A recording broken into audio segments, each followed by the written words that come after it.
大家好，我是福来。这一期和大家分享一道叶香脆皮烧鸡。这道菜的特点，表皮酥脆，鸡肉嫩滑入味，吃了让人口齿留香，回味无穷。材料准备有新鲜的三黄鸡，首先将鸡脚砍去。在烤鸡的过程，鸡爪容易变干发硬，所以将它去除。这一步准备腌制鸡的料头，蒜蓉1斤，剁好后备用。小干葱头1斤，同样将它切碎，让它更容易的出味。肉姜1斤切碎。脆皮烧鸡的做法有很多种，今天和大家分享的这种是我个人最喜欢的。青柠檬叶3两，同样是切碎，让它更快速的出味。柠檬叶含有一种植物特有的清香味，它可以让人提神开胃。新鲜的香茅草半斤，同样是切碎，加入香茅草的腌制，让它起到鸡肉香而不腻的效果。切好后，将和其他料头混在一起，加入沙姜粉100克、五香粉100克、食用盐238克，将它搅拌均匀。这些配料是腌制8只鸡的用量。搅拌均匀后，下一步进行腌制，把配料均匀地抹在鸡的身上。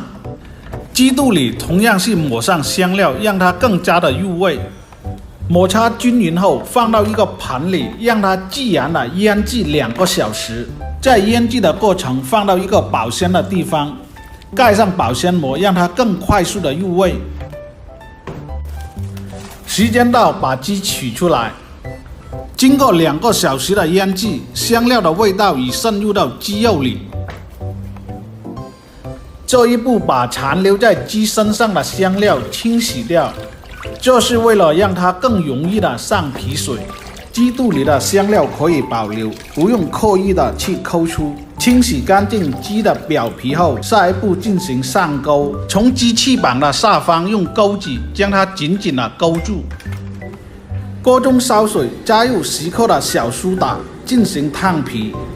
水开后，用勺子淋烫鸡皮10秒左右即可。烫皮后出来，再上一层脆皮水。脆皮水的配方，上一期在做烧鹅的时候已经和大家一起分享，今天就不重复了。上完皮后，挂到一个通风的地方，用风扇吹2个小时。经过2个小时的风干，鸡皮已经变得干爽绷紧，已经达到烤鸡的标准。开始热炉，炉温升至180度，放入鸡进行烤制。放入鸡以后，炉的温度可以让它升至250度，盖上炉盖。全程的烤制时间控制在40分钟以内。250度把鸡烤出油以后，把炉的温度降回到210度，再烤30分钟。时间到，打开炉盖，首先是闻到一股浓郁的鸡肉香味，这时候的鸡皮也完全的上色，足以达到出炉的标准。一道叶香脆皮烧鸡就制作完成。鸡皮的松脆，时间持久，肉质入味，油而不腻，还带有一股浓郁的青柠香味，这就是叶香脆皮鸡的特点。如果你也喜欢吃鸡腿，请点上个免费小爱心支持一下，让我知道你也是个美食爱好者，谢谢。